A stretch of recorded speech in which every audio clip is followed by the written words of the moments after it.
Olá! Existe um texto em que um telespectador mandou para a gente levantando uma dúvida. O texto é Isaías capítulo 26, os versos 14 e 19. Nesses versos, no primeiro versinho, no 14, está dizendo que vai ter povos que não ressuscitarão. Povos que morreram e não ressuscitarão. Só que logo mais à frente diz que alguns ressuscitarão, povos ressuscitarão. E isso trouxe uma dúvida para o nosso telespectador. Isaías capítulo 26, versos 14 e 19. Isso pode ser uma aparente contradição? Esta e muitas outras questões você vai acompanhar agora, pois está no ar, Na Mira da Verdade.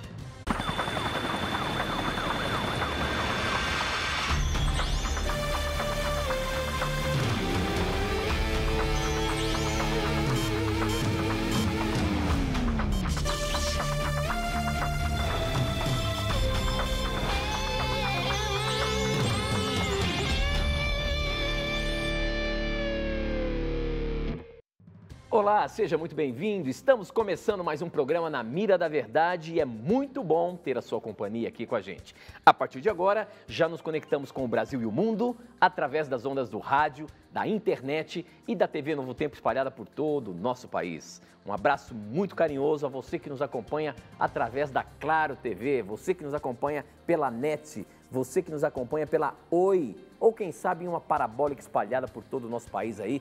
Seja muito bem-vindo. Este é o programa Na Mira da Verdade, um programa em que você pergunta e a Bíblia responde. Você pode mandar suas perguntas por vários canais, que daqui a pouquinho a gente fala como você faz para mandar a sua pergunta e participar. Essas perguntas, elas serão respondidas baseando-se na palavra de Deus, porque Ele está na mira da verdade. Professor Leandro Quadros, preparado, meu irmão? Já está aí no final do ano, você está ainda dando potência aí para fazer o negócio funcionar? Rapaz, de vez em quando o Tico e o Teco falham, né? Mas a gente está feliz mesmo assim, porque sempre podemos estudar a Bíblia com os nossos amigos. E agora, no final do ano, nós temos a certeza que, apesar das festividades, os nossos amigos continuarão acompanhando o nosso programa. Esperamos que você continue, amigo telespectador e ouvinte, participando conosco e que Deus continue abençoando você pelo tempo que você tem dedicado para o estudo da Bíblia. Muito bem, professor. Nós falamos aí sobre esse capítulo 26 de Isaías. Essa pergunta veio pelo nosso telespectador e ele falou assim, gostaria que vocês me explicassem Isaías 26, 14 e 19. Um fala que não há ressurreição, já o outro contradiz o primeiro. Como é que fica isso então? Existe uma contradição neste capítulo de Isaías, professor? A contradição, na verdade, não existe pelo seguinte: quando lemos contextualmente Isaías 26, 14 e 19, percebemos que os versos falam de dois grupos de pessoas diferentes.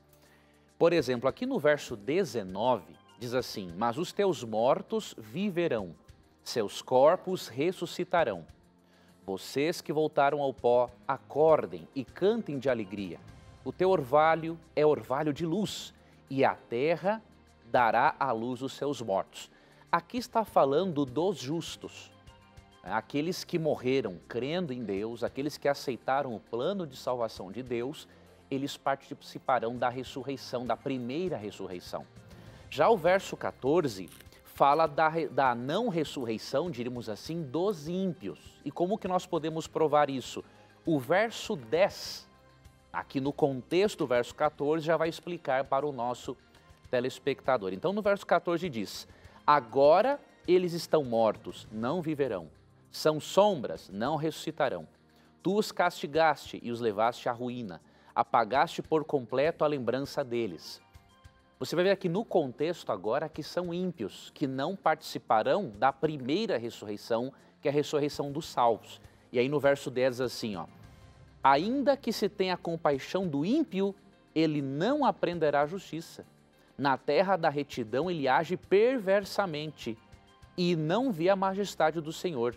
Erguida está a tua mão, Senhor, mas eles não a veem. Que vejam o teu zelo para com o teu povo e se envergonhem.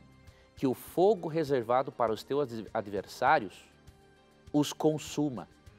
Senhor, tu estabeleces a paz para nós. tudo o que alcançamos fizeste-o por nós. Ó Senhor nosso Deus, outros senhores além de ti não têm dominado. Nos têm dominado, mas só ao teu nome honramos. Agora eles estão mortos, não viverão. Então, no contexto, né, fala aqui dos ímpios, dos maus, pessoas que dominavam sobre Israel e que já haviam morrido. E nesse contexto ele fala, portanto, dos ímpios que não participarão da primeira ressurreição, mas da segunda.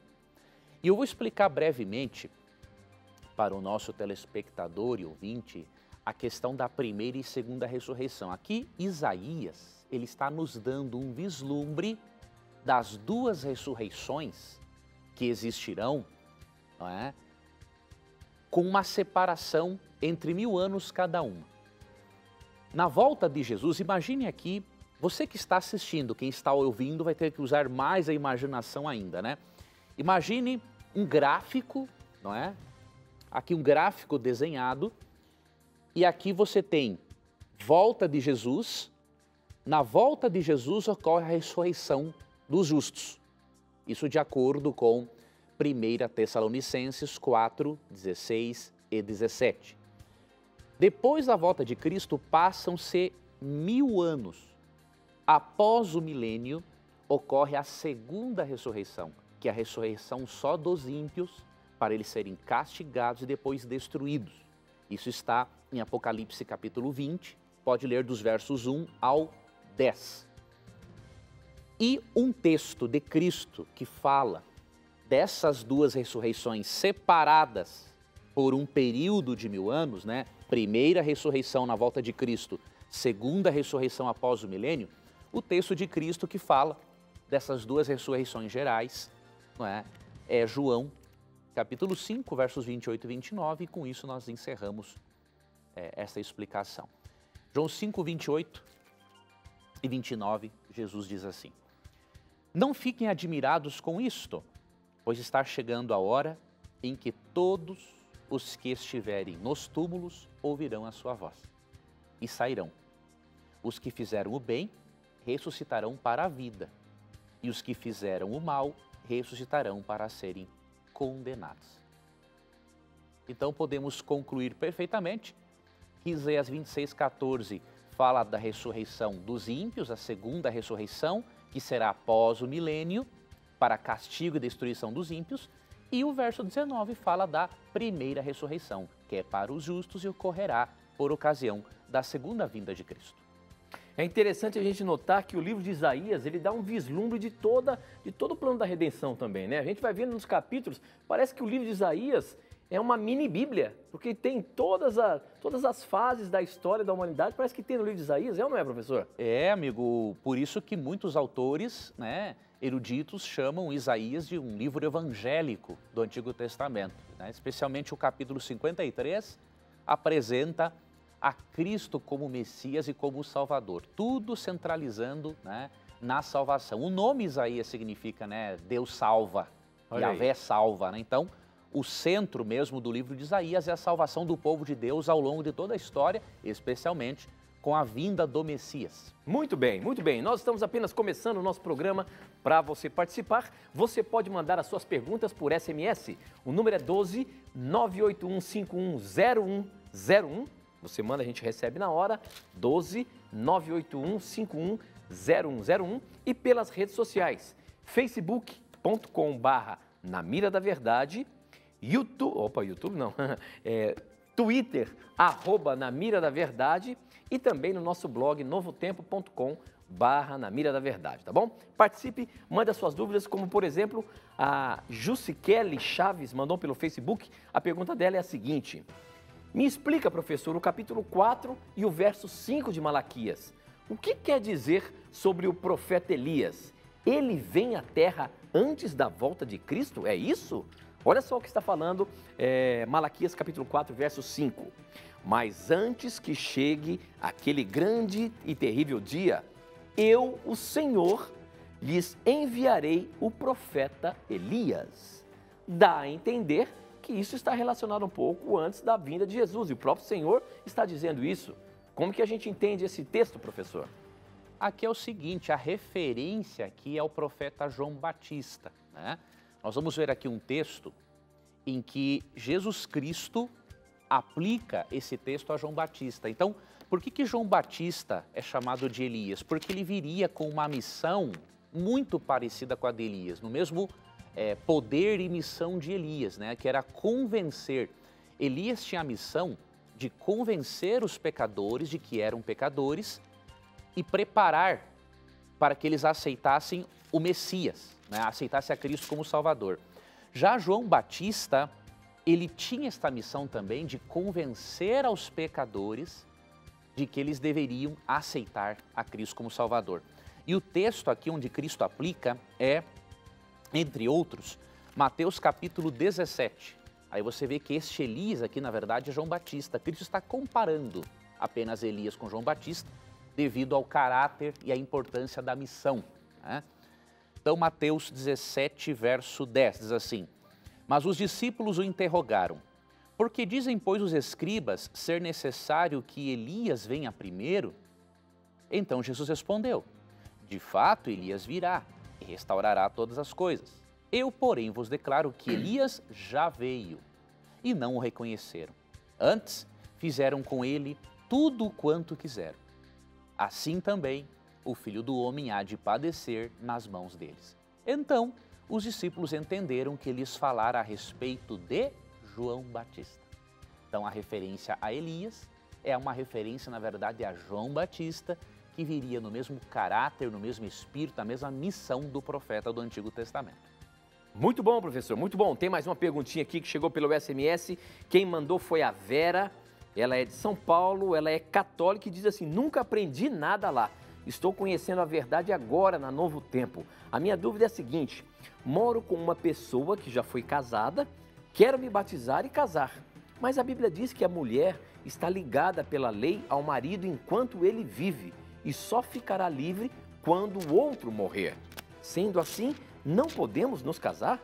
Por favor, peço que a minha pergunta, a sua pergunta foi pescada, Vera. E aí, professor, em que a Bíblia dá alguma posição de que pode haver um outro casamento, professor?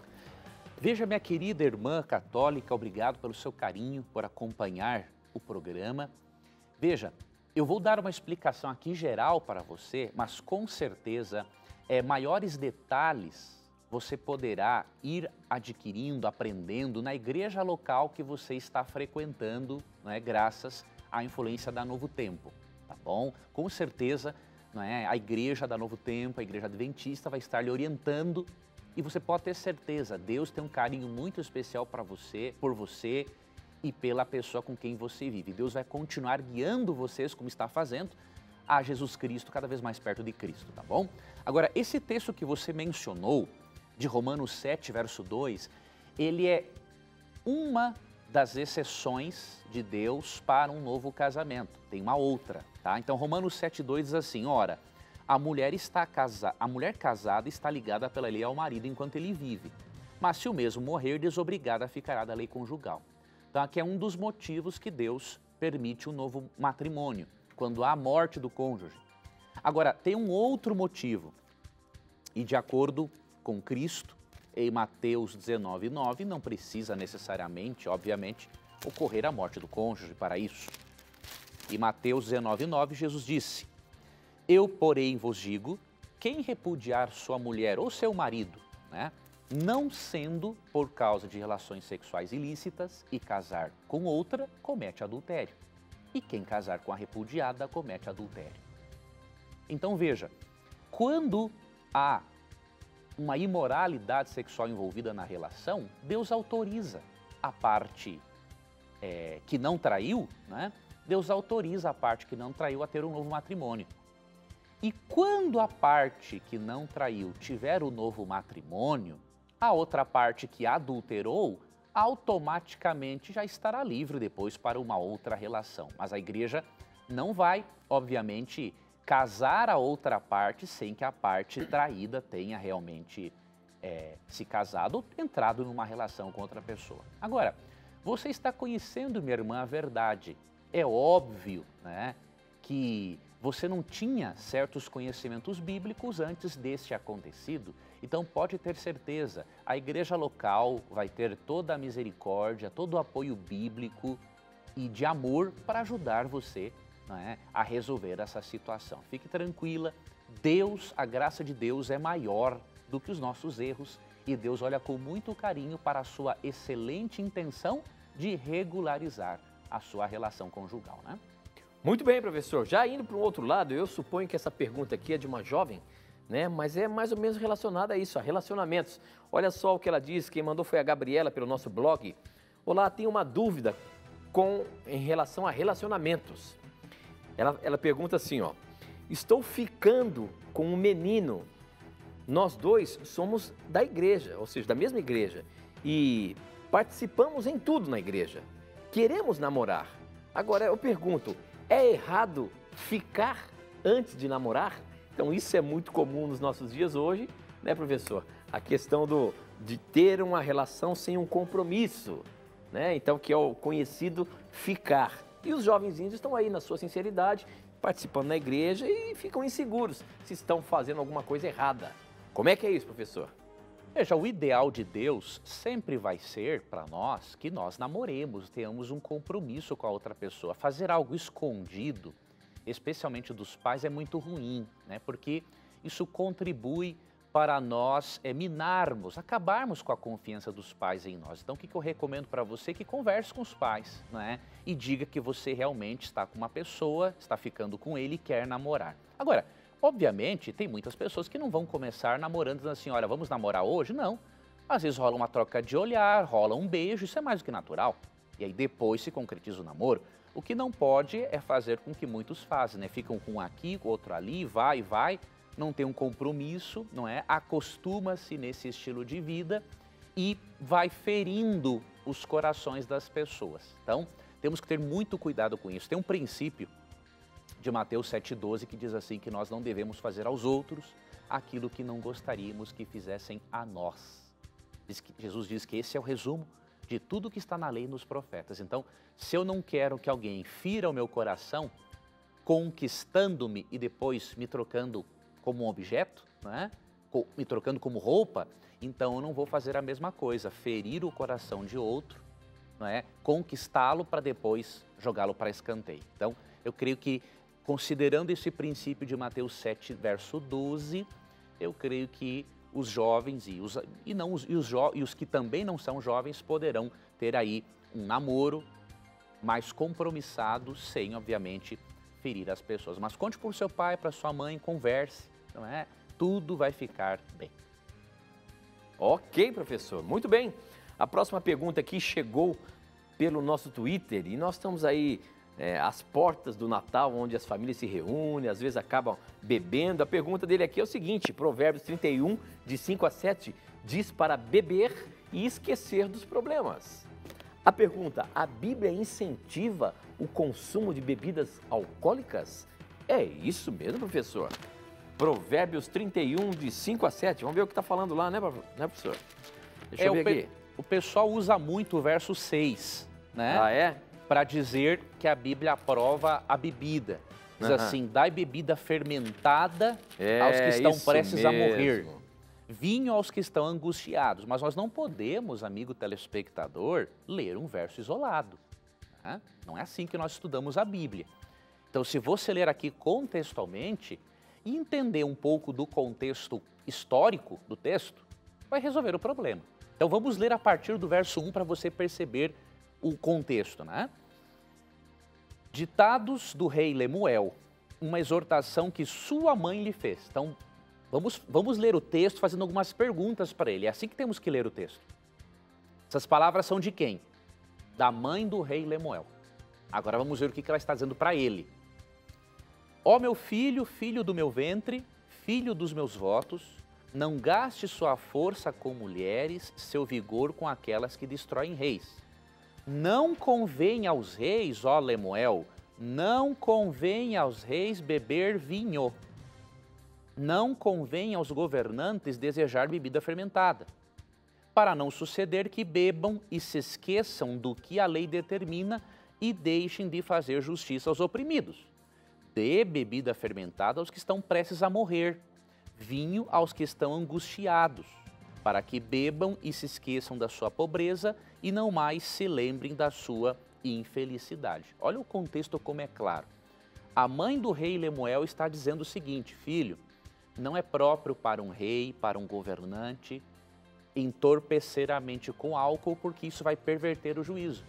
Então, se alguém tiver que beber, que seja aquele que está prestes a morrer, diz aqui na NVI. Em que contexto? O indivíduo que era declarado a pena de morte por apedrejamento, eles misturavam bebida alcoólica, vinho fermentado, com ervas narcóticas para amenizar o sofrimento da pessoa. Então, é todo um contexto. Nós não podemos ler a Bíblia isoladamente, porque senão vamos estar colocando palavras e interpretações humanas e não as ideias divinas. Deus, obviamente, não apoia o uso da bebida fermentada. Tem muitos textos sobre isso. Você pode ler, por exemplo, Provérbios 20, verso 1, Provérbios 23, no próprio livro de Provérbios 23, 29 a 32. Você pode também ler Efésios 5, 18 e tem muitos outros textos. Muito bem, muito bem. Olha, tem mais uma perguntinha aqui, ó. Essa que chegou pelo SMS. A pergunta é do Ataíde, ele é de Serra, no Espírito Santo, e ele diz o seguinte: professor, a minha dúvida é, nós não vemos a Deus porque somos pecadores e Deus é santo. Agora, por que então não vemos o diabo, Lúcifer, Satanás ou seus anjos, que são, Satanás, né, o pai da mentira, que são seres que... Por que nós não podemos vê-los? E aí, professor? Pelo seguinte, Hebreus 1,14 diz que os anjos são espíritos ministradores. Aqui está falando, obviamente, dos anjos bons. Espíritos ministradores enviados a serviço da salvação. Mas o que eu quero usar desse texto para explicar essa questão? Anjos são seres espirituais, né? Os nossos olhos físicos e, obviamente, a nossa visão corrompida pelo pecado não tem a capacidade de ver seres espirituais que se encontram numa outra dimensão, né? Então, após a volta de Cristo, aí a coisa será diferente. Nós teremos uma outra forma de visão. Deus nos dará a possibilidade de vermos o mundo espiritual. E outro detalhe, como que você e eu seríamos pessoas felizes e com sanidade mental se pudéssemos ver o diabo? O diabo, mesmo sendo um anjo de luz, ele consegue se personificar, se transformar em várias formas, porque é um ser espiritual. Agora imagine como que seria a vida humana se a cada instante você conseguisse perceber demônios brigando, lutando contra anjos para tentar acabar com a sua vida. Nós não teríamos sanidade mental. Então, para Deus preservar-nos, né, Deus impede que nós tenhamos a capacidade de vermos o mundo espiritual. Ok, muito bem. A próxima pergunta pelo Facebook. Quem mandou foi a Janaína Lima. Ele diz o seguinte: quero saber se tem alguma passagem na Bíblia que fala sobre a hora da nossa morte. Se Deus, sendo o sondador de tudo, ele já programou a nossa ida, ou o diabo pode interferir e nos levar antes? Existe na Bíblia alguma forma em que Deus sabe o momento da nossa morte? E a pergunta que a gente pode acrescentar é: Satanás, ele pode intervir na nossa morte ou na nossa vida e nos levar à morte até mesmo, quem sabe, antes do nosso momento? Sim, Satanás pode criar circunstâncias se nós estivermos longe de Deus e se nós permitirmos que ele o faça isso. Nós temos que fazer uma análise, amigo telespectador e ouvinte. Por exemplo, uma pessoa de 22 anos, tá, morreu num acidente de carro, porque estava, estou dando só um exemplo, tá? Porque estava dirigindo a 200 km por hora. Deus predeterminou que a pessoa transgredisse a lei de trânsito? É óbvio que não. Então, Deus tem sim um plano para nós, Deus sabe o início e o fim de todas as coisas, mas ao mesmo tempo em que Deus é onisciente, Ele respeita a liberdade de escolha de suas criaturas. Então nós não podemos atribuir o nosso destino unicamente a Deus. Deus tem sempre os melhores planos para nós. Deus gostaria que todos nós, ao morrermos neste mundo, antes de Cristo voltar, que morrêssemos só de velhice. Mas isso não acontece, primeiro, porque nós não cuidamos da nossa saúde. Segundo, desrespeitamos outras leis, não apenas as leis de saúde, né? Terceiro, há o pecado, que interfere no curso natural da história. Então nós não podemos, é muito perigoso nós colocarmos a onisciência de Deus como sendo a causa de tudo, né? Porque se Deus, por sua onisciência, causa as coisas, então Ele é o responsável pelo pecado, pelo mal e pela dor. Nós não podemos fazer isso. A onisciência de Deus permite que Ele saiba as coisas com antecedência, mas ela não é a causa ativa das coisas. Porque Deus respeita as minhas decisões e eu faço a minha história. Tem um texto que eu gosto de ler, que trata, obviamente, de um outro assunto no contexto, mas o princípio se aplica. 2 Coríntios 9:7 diz assim: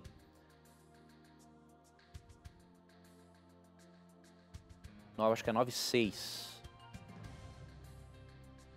Isso.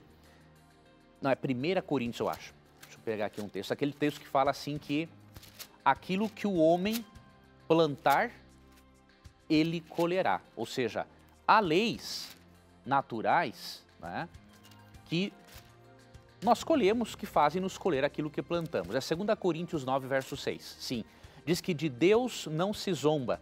Aquilo que o homem plantar, ele também colherá. Então, tenhamos em mente que mesmo Deus tendo um plano para nós, nós temos a liberdade de mudar este plano. É porque Deus, Ele respeita a decisão de suas criaturas.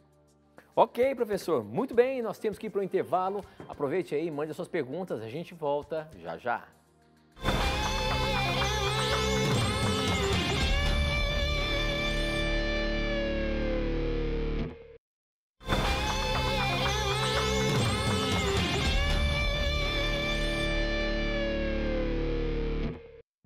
Já estamos de volta. Para você participar do nosso programa, mande as suas dúvidas por SMS. O número é 12 98151 0101 ou pelas redes sociais, pelo Facebook, namiradaverdade.nt, pelo Twitter, @namiradaverdade e também no nosso blog, novotempo.com/namiradaverdade. Falando em blog, você pode entrar lá no nosso blog agora, novotempo.com/namiradaverdade e solicitar o seu curso bíblico gratuito. Para você ter esse curso bíblico aí na sua casa, é só você acessar lá. Você vai ver a imagem dessa revista. Você vendo a imagem dessa revista, você vai clicar nela e ela vai direcionar você para um espaço onde você vai preencher os seus dados postais para que ela chegue direitinho aí para você, tá? Peça agora mesmo, entre lá no nosso blog, novotempo.com/namiradaverdade ou então liga para a gente no horário comercial. 0 operadora 12 2127 3121. É um excelente material para você. Você não vai pagar nada, é de graça. Só que você tem que fazer o seu cadastro, seja pelo nosso blog ou ligando para a gente, tá bom? Às vezes as pessoas mandam aqui pelo Facebook ou mandam ali pelo no nosso espaço de perguntas no blog. Não é lá não. Você tem que acessar lá no blog a imagem da revista e você vai ser direcionado para fazer o seu cadastro, tá? Peça hoje mesmo, é um presente para você, tá? Muito bem. Tem uma pergunta aqui que chegou pelo nosso blog, professor. Nosso blog não, desculpa, pelo SMS. A pergunta é a seguinte: Eliseu disse, o meu espírito foi com você. O que isso significa?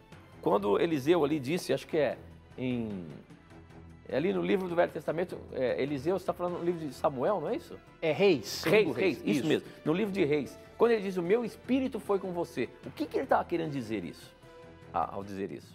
Veja, antes eu queria fazer só uma correção de um texto bíblico. Eu tinha mencionado o texto que fala que aquilo que o homem planta, ele colhe. Eu li 2 Coríntios 9:6, mas ali é um pouco diferente. O texto, na verdade, é Gálatas 6, verso 7, para o nosso telespectador e ouvinte. Gálatas 6, verso 7 é o texto que mais diretamente o que diz aí, aquele conceito que eu apresentei, que é aquilo que o homem plantar, ele vai colher. Tá? Sobre essa outra pergunta é o seguinte: na Bíblia a palavra espírito tem vários significados e ali se refere ao pensamento, né? Então, quando eu vou em espírito com alguém, quer dizer, em pensamento eu estou com você. Paulo fez a mesma coisa, ali em 2 Coríntios capítulo 5, né? Olha o que Paulo diz, ó. Óbvio que os autores bíblicos não praticavam a chamada viagem astral, né? Que o espírito sai do corpo e não é nada disso, isso não existe na Bíblia, né? Agora, Paulo usou essa mesma expressão que Eliseu e outros autores bíblicos, né? Quando ele fala a respeito do julgamento de um homem imoral na igreja de Corinto, né? Em 1 Coríntios capítulo 5, aqui tem um versículo que ele diz o seguinte, ó.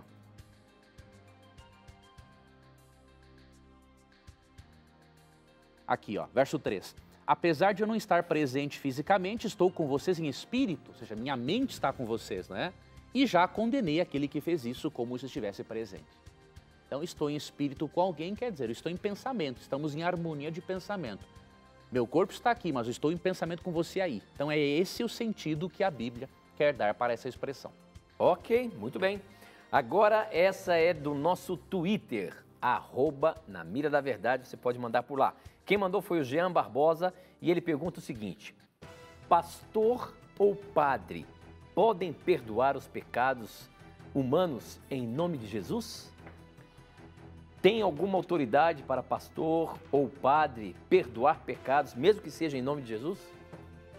Não, no sentido de levar perdão, aí tudo bem, indiretamente. Como Indiretamente, assim? Quando você prega o evangelho para alguém e essa pessoa aceita Jesus, indiretamente você está levando perdão para ele, tá? Então isso aí tudo bem. Jesus falou em Mateus 18, né? Em Mateus 16, se vocês estiverem os pecados de alguns será retidos e se não retiver não será retido. Então é no contexto da mensagem de salvação, indiretamente. Agora, diretamente, nenhum pastor, nenhum padre pode perdoar pecados. Isso é impossível, tá? Então, a chamada confissão auricular para perdoar pecados não é bíblica. E eu vou ler aqui alguns textos rapidamente para o nosso telespectador e ouvinte. O primeiro deles, Salmo 32, 5. Salmo capítulo 32, verso 5. Então, reconheci diante de ti, falando para Deus, diante de ti o meu pecado, e não encobri as minhas faltas, as minhas culpas. Eu disse, confessarei as minhas transgressões ao Senhor, e tu perdoaste a culpa do meu pecado. Então, a quem Davi confessava os seus pecados para receber perdão? A um ser humano ou a Deus? A Deus. E por quê? Vamos aqui ler um outro texto que se encontra em Daniel, capítulo 9, verso 9.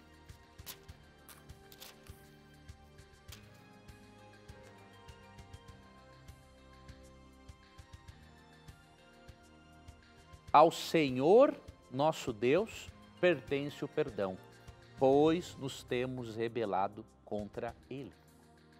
O que é pecar? Pecar é se rebelar contra Deus. Se eu me rebelo contra Deus, eu ofendo a Deus.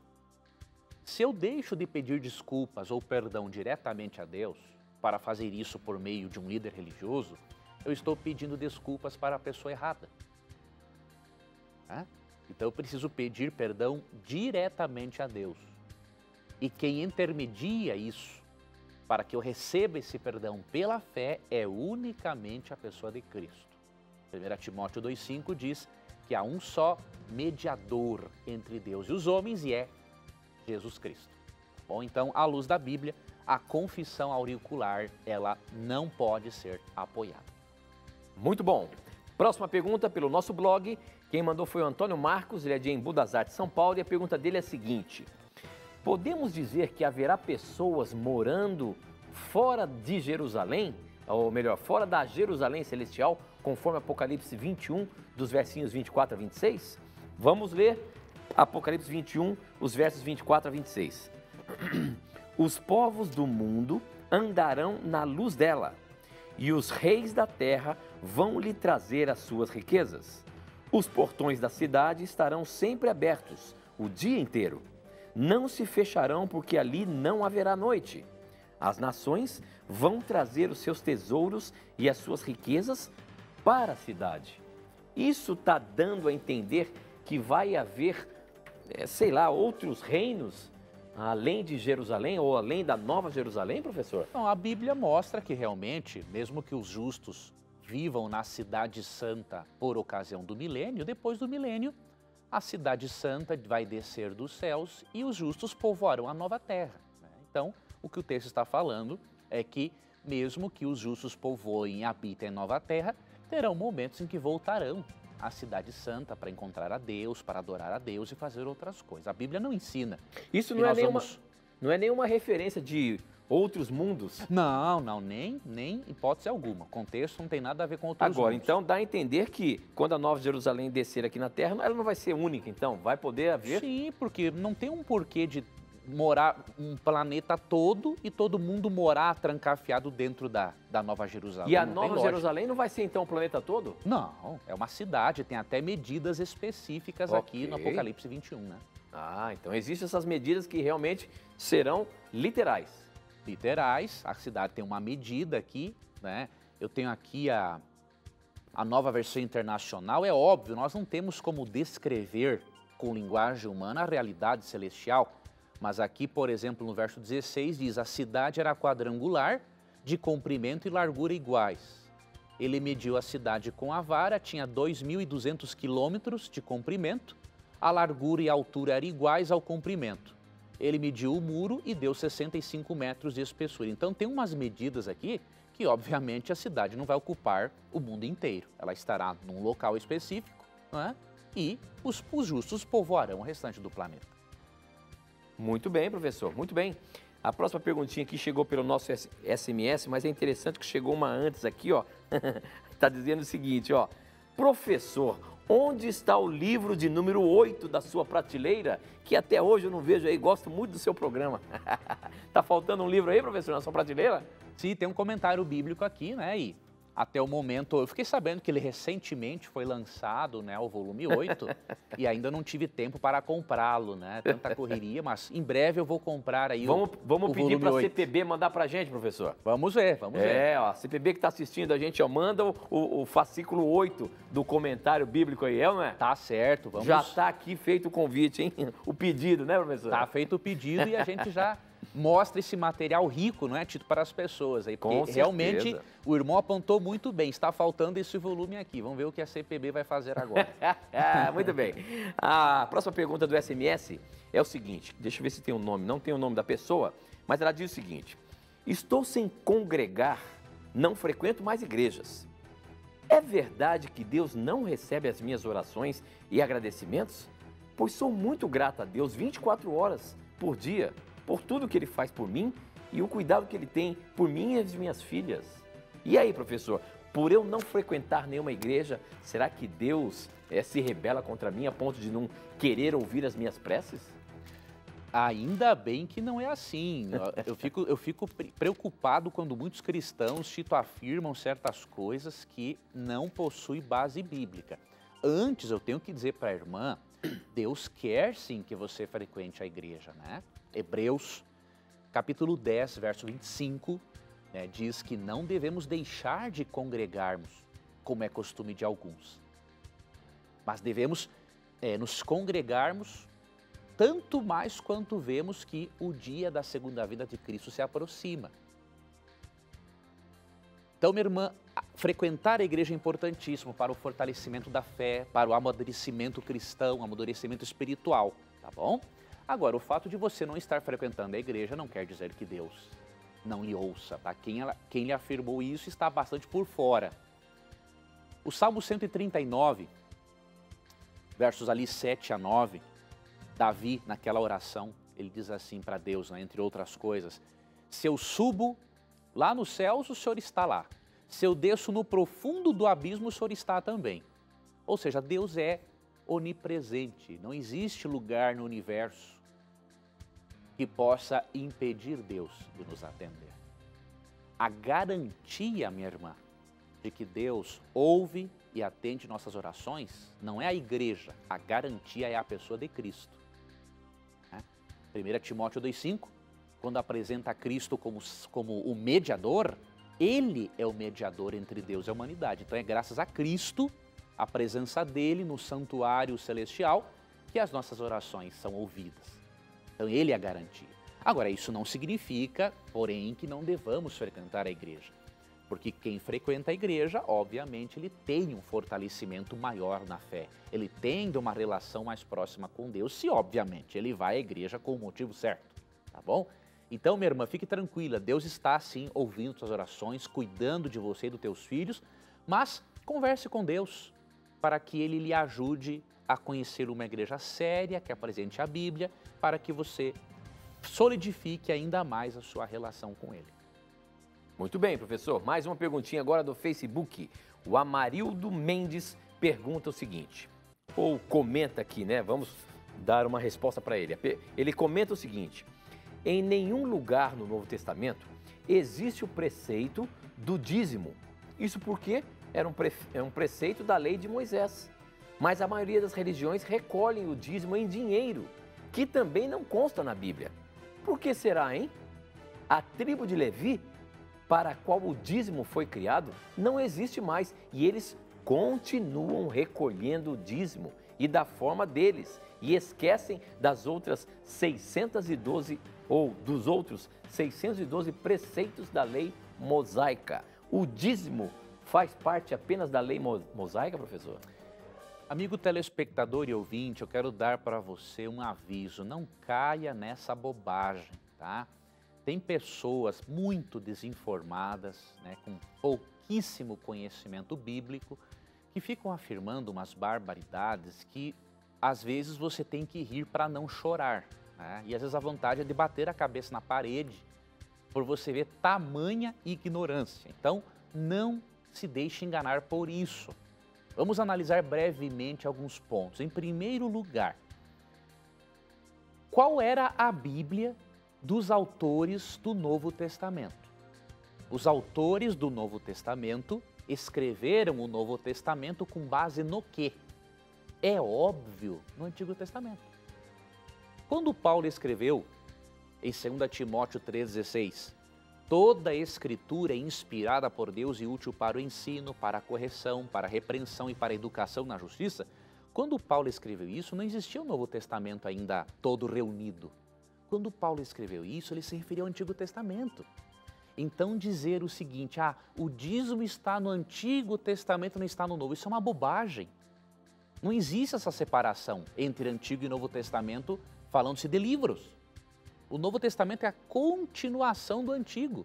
Sem o Antigo, o Novo Testamento não existe. Eles escreveram o Novo Testamento com base no Antigo Testamento, que era a Bíblia deles. Então, esse argumento é ridículo. Em primeiro lugar, a Bíblia dos autores do Novo Testamento era o Antigo Testamento. Tá? Segundo ponto, quem disse que não há menção ao dízimo? O preceito realmente não há no Novo Testamento, por quê? Não era um problema para eles. Dizimar, guardar o sábado, não era um problema para eles. Então não precisava Deus repetir o mandamento em forma preceitual. Agora, você vê as menções.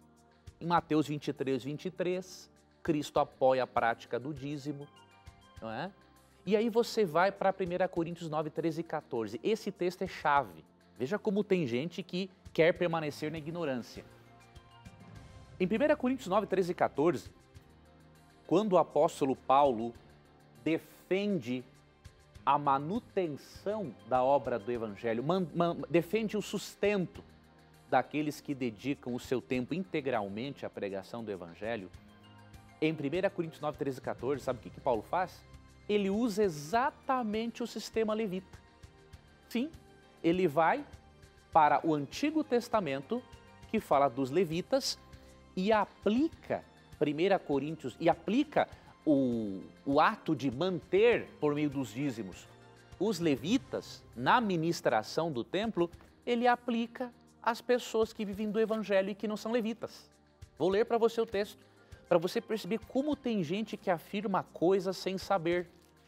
E, ao invés de estudar a Bíblia, ficam vendo vídeos na internet de gritões, pessoas ignorantes que não sabem o que dizem, só querem brigar com os outros, não estão preocupados realmente em aprender o que o texto bíblico tem a dizer. E aí 1 Coríntios 9, 13 e 14 diz assim, ó: vocês não sabem que aqueles que trabalham no templo alimentam-se das coisas do templo e que os que servem diante do altar participam do que é oferecido no altar? Ele está se referindo ao sistema levita.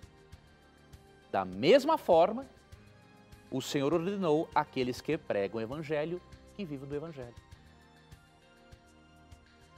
Os que pregam o evangelho são uma continuação dos levitas.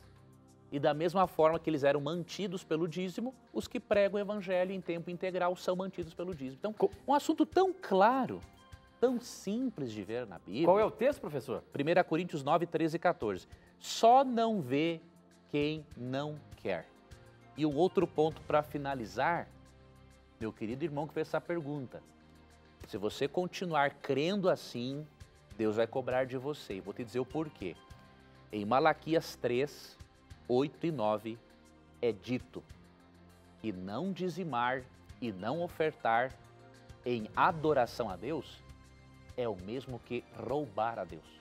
Eu lhe pergunto, ladrões que não se arrependem entrarão no reino dos céus? Medite em Malaquias 3, 8 e 9 e deixe de lado essa bobagem de Antigo e Novo Testamento. A Bíblia é uma coisa só. Cuidado. Muito bem. Próxima pergunta aí. Nós estamos aí alguns dias antecedendo o Natal. A Vicentina de São Paulo, ela pergunta o seguinte: sou evangélica e gostaria de ter esclarecimentos. Sei que os adventistas guardam o sábado, tenho me questionado a respeito deste assunto e penso às vezes que vocês estão corretos. Minha outra dúvida é a respeito do Natal. Eu não comemoro.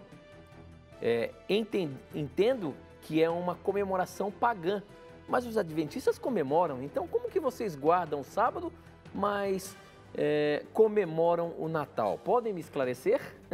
Vamos lá, professor. Vamos ver. Primeiramente, minha irmã, a observância do sábado é um princípio que vem desde o Jardim do Éden, né? Na verdade, o princípio de adoração existe desde a eternidade, né? Quando Deus criou os seres celestiais e Deus materializou, diríamos assim, este princípio de adoração no nosso planeta, quando Deus cria o sábado para ser um dia semanal de adoração especial a Deus, tá?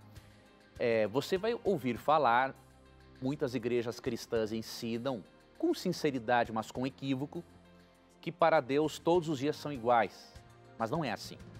Mesmo que devamos adorar a Deus todos os dias, é óbvio, tá? Há um dia especial. A Bíblia é muito clara a respeito, e Gênesis 2, 1 a 3 diz assim: assim foram concluídos os céus e a terra e tudo o que neles há. No sétimo dia, Deus já havia concluído a obra que realizara, e nesse dia descansou. Abençoou Deus o sétimo dia e o santificou, porque nele descansou de toda a obra que realizara na criação.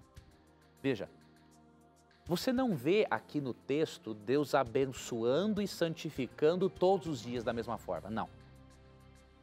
Todos os dias Deus considera como bons e muito bons. Só que o sábado foi abençoado e santificado.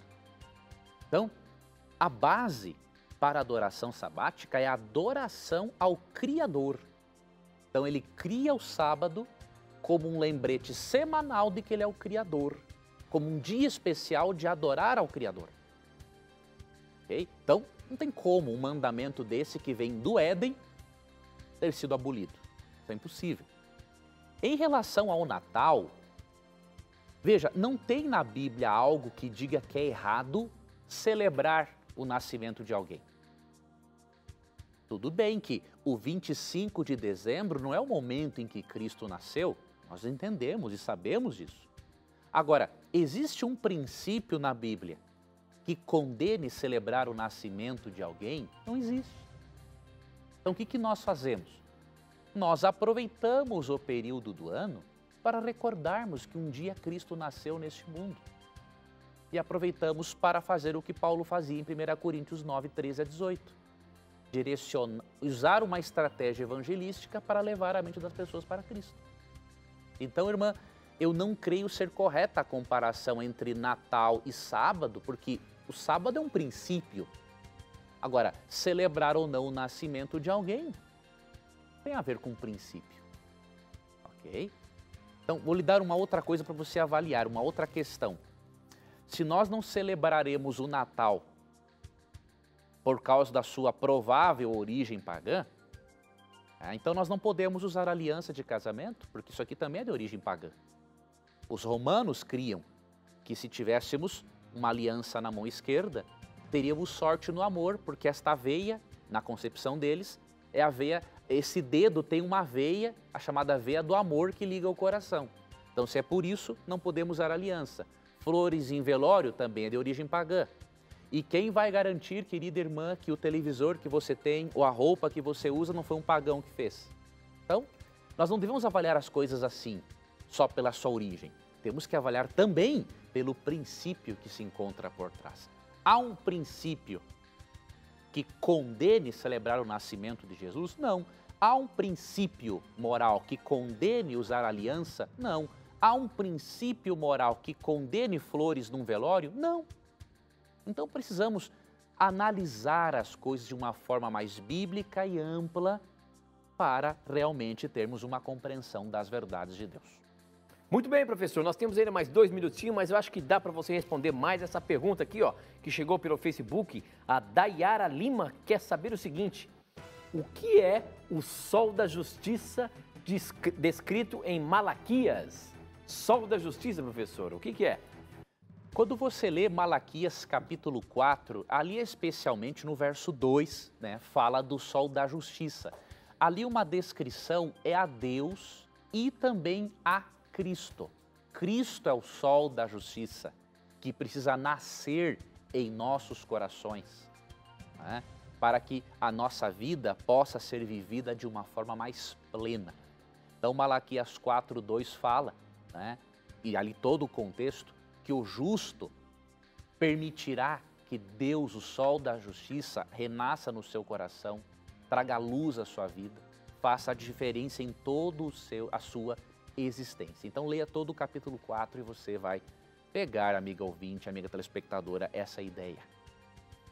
Ok, professor, com essa nós vamos encerrar mais esse programa aqui.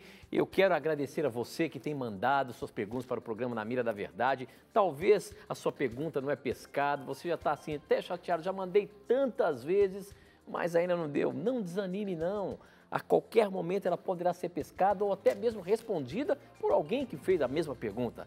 Mas muito obrigado por você participar durante o ano todo aqui do programa Na Mira da Verdade. Professor Leandro Quadros, infelizmente, nosso tempo acabou. Antes, eu quero desejar ao nosso telespectadores um Feliz Natal. E a você também, professor, um Feliz Natal. A gente vai se encontrar no dia de Natal. Mas eu já desejo a você um Feliz Natal, tá bom? Um Feliz Natal, amigo, para você também, para tua família. Deus te abençoe. Um Feliz Natal, amigo ouvinte, também para você telespectador. Que Cristo seja o centro da sua vida e que você encontre a real alegria de viver na pessoa de Cristo. Um grande abraço e lembre-se que quando você tiver coragem de perguntar, a Bíblia sempre terá coragem de lhe responder. E aqui no Beco você sabe, sempre, suas dúvidas estão na mira dessa verdade. Que Deus abençoe. Tchau.